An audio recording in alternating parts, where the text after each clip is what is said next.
Hey everybody, in this video I'm going to show you some easy tips and tricks to get you up and going playing punk rock rhythm guitar. Whether you are just starting on guitar, you've played for a while, here's some ideas to get you up and going quickly by the end of this video.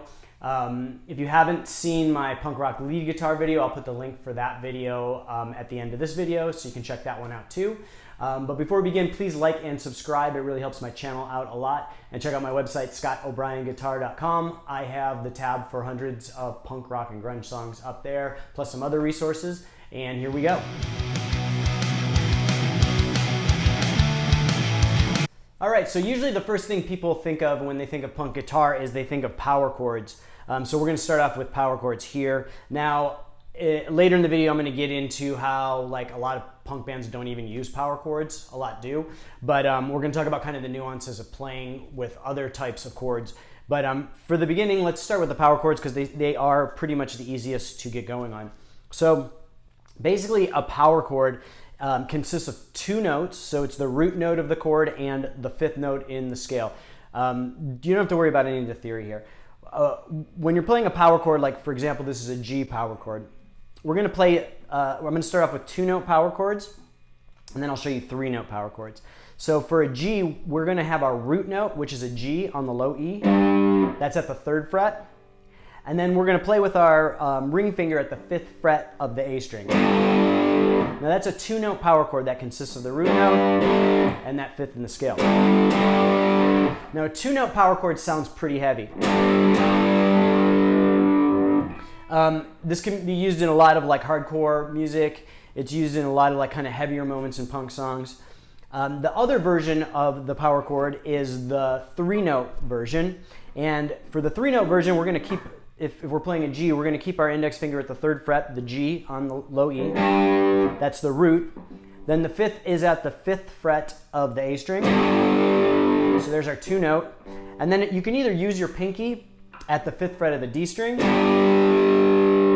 or you can just bridge your finger, which I like to do, over the 5th fret of the A and D.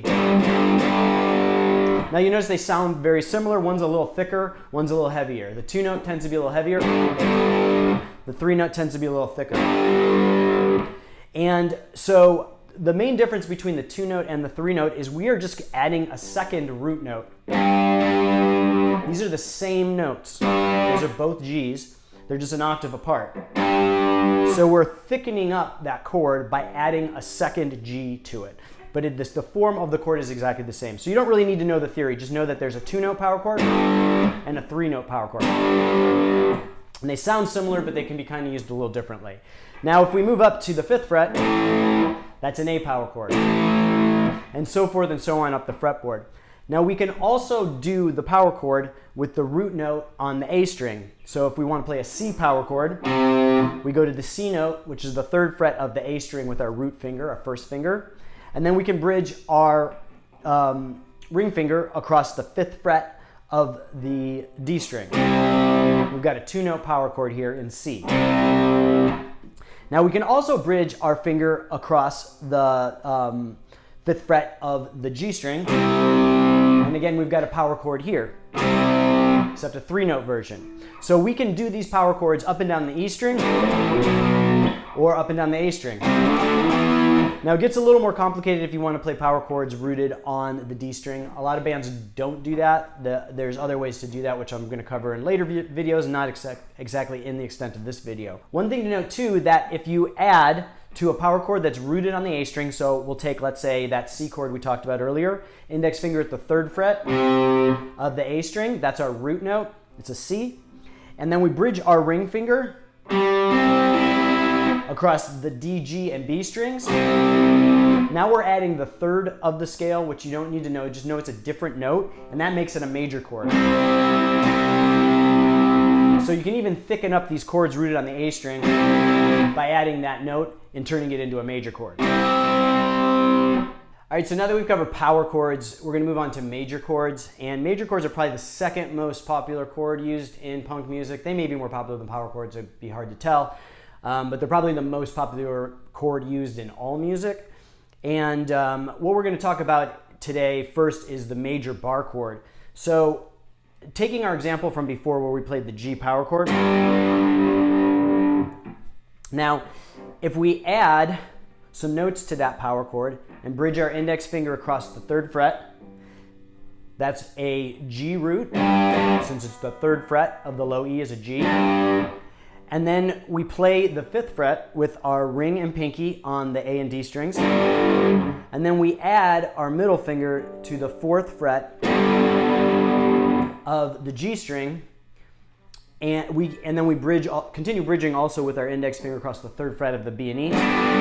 If you want to play the full major, I'll talk about why you don't have to do that in a second. We get a major chord. Now, a major chord sounds a little bit more full, a little bit more bright, a little happier. But it's also, a lot of people think that the Ramones and bands like the Ramones and Dead Kennedys and bands like that, like the earlier punk bands, a lot of people think that they use power chords, but they were actually using major chords. Like if you watch Johnny Ramone's playing,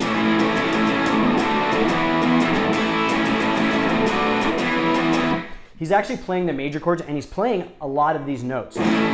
Like he might not be playing all 6 strings every time he plays a major chord, but he's playing a lot of them. So it gives it this fuller, brighter sound, which is typical of the Ramones. So just know you can play that full major chord. Gives it a little brighter sound, but it can be definitely used in punk. You can even make it more aggressive by downstroking, as opposed to... So I know a lot of new guitar players struggle with the bar chord. It's a lot to bridge your finger all the way across that 3rd fret and then also finger the rest of those strings. So what you can do is just add that note with your middle finger on the G string. So if we go back to our G chord, it's at the 4th fret of the G string. And you can play just the bottom 4 notes. That's still a major chord because it has all of the components that are required in a major chord. When you add the bridge notes on the 3rd fret of the B and E, you're just doubling other notes that are already in the chord. So you have everything that you need to make it a major chord when you're playing those bottom 4 notes. So if it's easier for you, you can just, all you have to do with your index fingers, play the 3rd fret of that root note and move it up and down. So again, this is the type of chord that's used in a lot of the earlier punk bands, like the Ramones, Dead Kennedys, that kind of style. And so if we want to play a major bar chord with a note that's rooted on the A string, so example, the C like we did before, we play with our root note, the C, the 3rd fret of the A string. We bridge our finger across the D, G, and B strings this time. And like I showed you before, this is now a major chord because it satisfies the requirements, the notes that are needed for major chord. I'm not going to get into the theory, but just know that that is a major chord. Just those 4 strings, the A, D, G, and B string. Now if you want to play a full major chord, you can add the 3rd fret of the high E to it. It's a little more difficult to finger. A lot of people don't do that, but you can. And then you can slide this up and down the neck. And now again, with these major chords, you're going to have a fuller sound. It's going to be a little brighter, a little happier sounding, and it's going to sound a little bit more like the earlier punk bands, like the Ramones, Dead Kennedys, that type of thing. Now there's also other ways to play the major chords. You can play open chords. So for example, if we have a D, that's an open D. If you notice, it sounds very similar to the bar D. You can do an open G. They sound very similar, but you can kind of get that open, fuller ringing sound with these open chords. Almost like what AC/DC does a lot. You can do an A too, instead of an A here. And a lot of bands will do those when they want kind of like a big, open, ringing sound. So just know that that's an option too. You don't have to play the bar chords. The bar chords are a little easier because you can easily move them up and down the neck, and you can find those flatted chords that are kind of difficult to play to try and play open. And now the next type of chord that's used in punk music is the minor chord, specifically the minor bar chord. Not a lot of open minor chords are used in punk, but obviously you can. There's no rules. You can do whatever you want. So the minor chords are very similar to the major chords. And so if we want to start with, again, with that example of a G, we're going to play basically the same form as we play the power chord,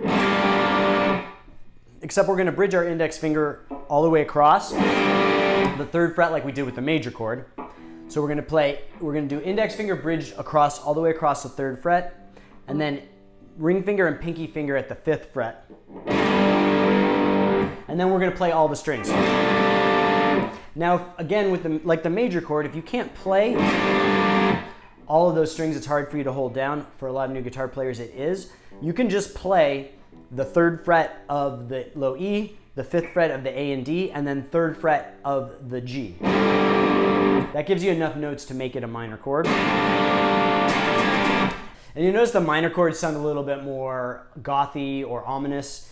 They're used a lot, like the Dead Kennedys use them a lot. And what they'll do is they'll throw like a couple major chords, and then they'll just add this minor chord in there to give it kind of like that tonality. So like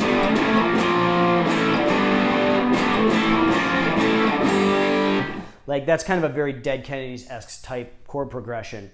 And so again, we can move that chord up and down. This is a G, this is an A, and up and down the fretboard.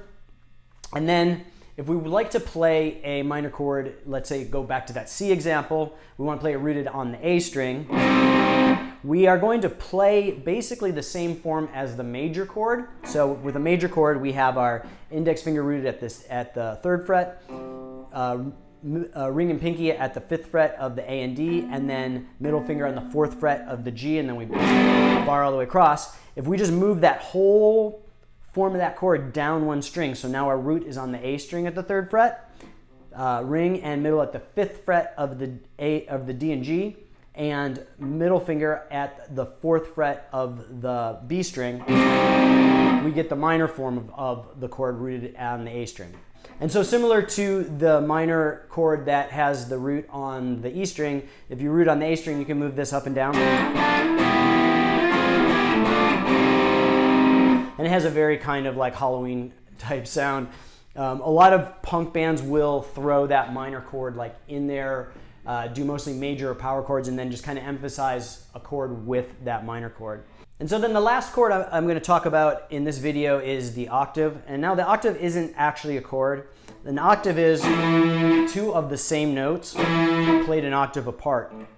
And like I told you before, when we were building that power chord, we have the root note, the 3rd fret of the E string, let's say the G. The 5th fret of the D string is also a G. So when we play those notes together, we get this octave sound, which is really cool because it kind of cuts through a mix when you're playing over the same chord or even over other forms of the chord. So a lot of bands like the Adolescents use these to emphasize their chords. And so if we're doing an octave rooted on the E string, the low E string, let's take the G for example. We're going to play 3rd fret with our index finger on the E string, and we're going to play a ring finger at the 5th fret of the D string. And then we're going to use this first finger that's playing the low E. We're going to use the pad of our finger to just kind of mute that A string. So sounds like that. And what happens when we do that is it doesn't allow the note that's in between to ring out, and only allows the two strings on either side to ring out. And it gives you that kind of cool octave sound. Now, a lot of bands don't necessarily do it rooted on the E string. It's usually a technique that's played a little higher, like up here. So again, you can do the same thing rooted on the A string. So if we do our C, we're going to do our index finger at the 3rd fret of the A at the root. We're going to use the pad of our index finger to mute the D string. And then we're going to play with our ring finger the 5th fret of the G string. And that way the only strings that are ringing out are the A and the G, and we're muting the D.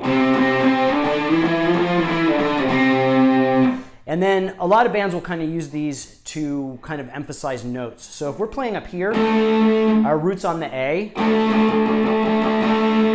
So let's say we're playing an A chord. We can go up to that octave, and either play over the top of it or go back and forth and just kind of emphasize that note. It's a really cool kind of tool to do to add another element to your songs that really kind of make it cut through on a mix or make it a little bit more aggressive.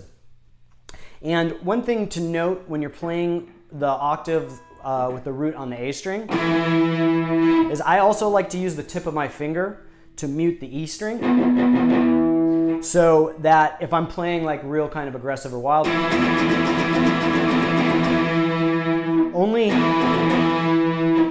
only the A and G strings are ringing out.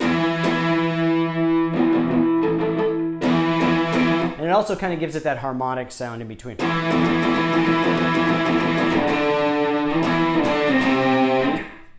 And then the next video, I'm going to cover some easy tips and tricks that you can do with your strumming hand to give you that punk sound. And we're going to expand a little bit on the chord progressions and what to do with these chords. So that's it for this one. I hope you liked the lesson. If you appreciate this content, please like and subscribe. It really helps my channel out a lot. And check out my website, ScottO'BrienGuitar.com. I've got the tab for hundreds of punk rock and grunge songs up there and some other resources. And I'll see you guys next time.